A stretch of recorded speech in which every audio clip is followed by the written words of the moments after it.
समय और प्रकृति ने गुजरात के इस भूभाग को विभिन्न भौतिक विशेषताएं प्रदान की।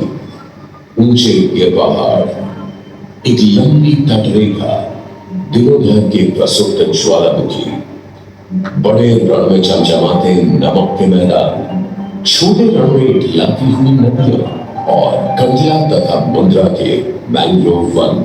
विविधताओं के इस प्रदेश में कटीले जंगल, गुल व कीचड़दार भूमि और खाड़ियों ने भी जन्म लिया। यहाँ भूमि पर जितनी विविधताएं हैं वो इसकी सतह के नीचे होने वाली हलचल का परिणाम है।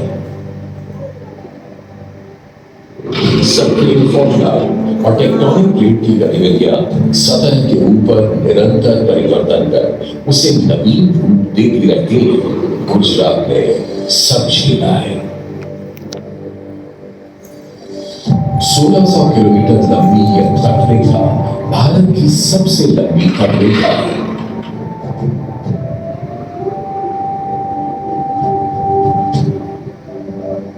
यह कई प्राकृतिक विविधताओं और परितंत्रों पर घर है। मैंग्रोव, तटभूमि, कोरल रीफ, खास स्थान, सागर तट और नीली झीलें सब है यहाँ। ये तटरेखा युभाग्नि तो है, लेकिन इसकी लंबाई के कारण गुजरात में चक्रवात, सुनामी और बाढ़ की संभावना बनी रहती है। फॉल्ट लाइन भूकंपों का कारक है और शुष्क जमीन की वजह से समय समय पर सूखा पड़ता है।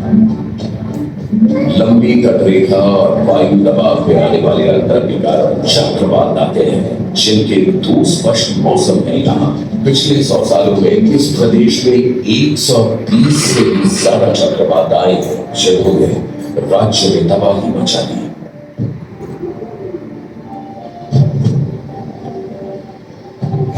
गुजरात सुनामियों से भी परिचित है। समुद्र की सतह के काफी नीचे कराची पाकिस्तान के दक्षिण पश्चिम में मकरान सबडक्शन जोन है। यह एक सक्रिय फॉल्ट क्षेत्र है जिससे बड़े पैमाने के भूकंप आते हैं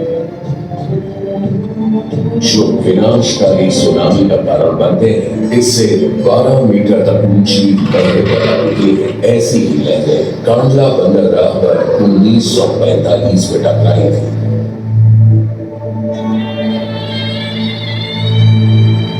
अरब सागर में स्थित तिकोने आकार की खंबात की खाड़ी ऐसा जलाशय है जिसमें साबरमती, माही, नर्मदा और ताप्ती सहित कई नदियों का विलय होता है। खंबात की खाड़ी के उत्तर में कच्छ की खाड़ी है जो रण को काठियावाड़ प्रायद्वीप से अलग करती है। गुजरात के दक्षिणी भाग में सह्याद्री पर्वत श्रृंखला में प्रायद्वीप के तटीय क्षेत्र से मिलती है।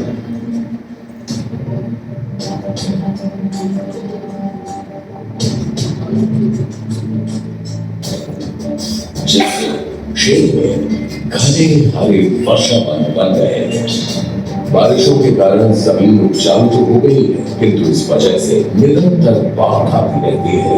गुजरात के दक्षिण पश्चिमी क्षेत्र में काठियावाड़ प्रायद्वीप फैला है। यह एक शुष्क क्षेत्र है जो तटों से उठते हुए निचले स्तर की पहाड़ी भूमि तक फैला है, जहां 6 करोड़ साल पुराना प्रसुप्त ज्वालामुखी है। उत्तर पूर्वी गुजरात एक अर्ध शुष्क भूमि है जिसमें बहुत सारे कटीले जंगल हैं।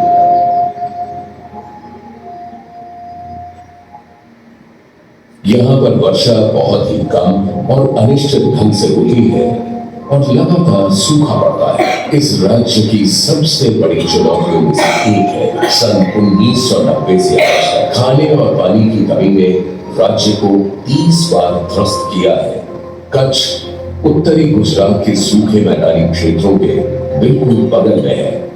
रण में दुनिया का सबसे बड़ा नमक का रेगिस्तान है जो स्थानाकृतीय और भूवैज्ञानिक दृष्टि से एक अजूबे से कम नहीं है। इसमें ऊंची चट्टानी भूमि, पर्वतीय श्रृंखला और तटीय मैदान है। यह एक अनोखा क्षेत्र है जो ढेरों कल्चर भंडार, कीचड़ और नमक के मैदानों से मिलकर बना है।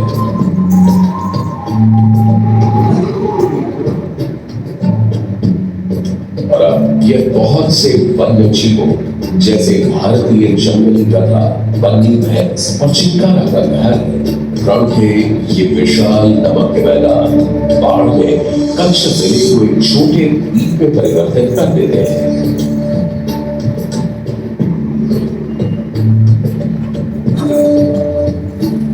गर्मियों के दौरान कच्छ एक आर्द्र भूमि से रेतीले नमक के मैदान में परिवर्तित हो जाता है।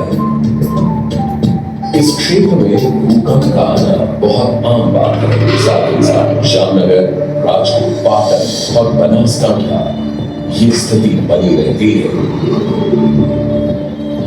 17वीं शताब्दी से अब तक यहाँ मध्यम से बहुत बड़े पैमाने वाले भूकंपों का इतिहास रहा है। अपनी भौगोलिक, भौतिक और जलवायु की विशेषताओं के कारण गुजरात में विभिन्न प्राकृतिक घटनाएं होती हैं। इन घटनाओं का प्रभाव अनिश्चित और अप्रत्याशित होता है और परिणाम हमेशा एक ही होता है।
करोड़ों साल पहले कच्छ की भूमि समुद्र का हिस्सा थी और फिर पृथ्वी में हुई हलचल ने उसे समुद्र से उभार दिया। यह क्षेत्र अपने आसपास की भूमि से मिल गया, लेकिन पूरी तरह नहीं। इसमें दोनों गुण मौजूद थे और यह एक उभयचर की तरह पानी से उभरता और उसमें समाता रहा। समय के साथ जमीन के अंदरूनी हिस्से में होने वाली हलचल ने, जो आज भी जारी है, इसे एक खास रूप में ढाला। कुछ ऐसा ही सन 1819 में भी हुआ। 16 जून 1819 की शाम को जमीन में कुछ हलचल हुई, जिसने पश्चिमी भारत के स्वरूप को फिर से परिवर्तित कर दिया। 7.9 मैग्नीट्यूड वाले भूकंप ने इस क्षेत्र को तबाह कर दिया। प्रकृति का प्रकोप इतना था कि जमीन पृथ्वी की सतह से ऊपर आ गई। अल्लाह बंद एक प्राकृतिक पट्टी जमीन से उभर आई, जो 70 से 90 किलोमीटर लंबी, 16 मीटर चौड़ी और लगभग 4 मीटर ऊंची थी। समय के साथ इसका एक बड़ा हिस्सा खाड़ी में तब्दील हो गया। इस उभरी भूमि को बड़े सम्मान के साथ लोग अल्लाह बंद यानी भगवान का बंद कहते हैं।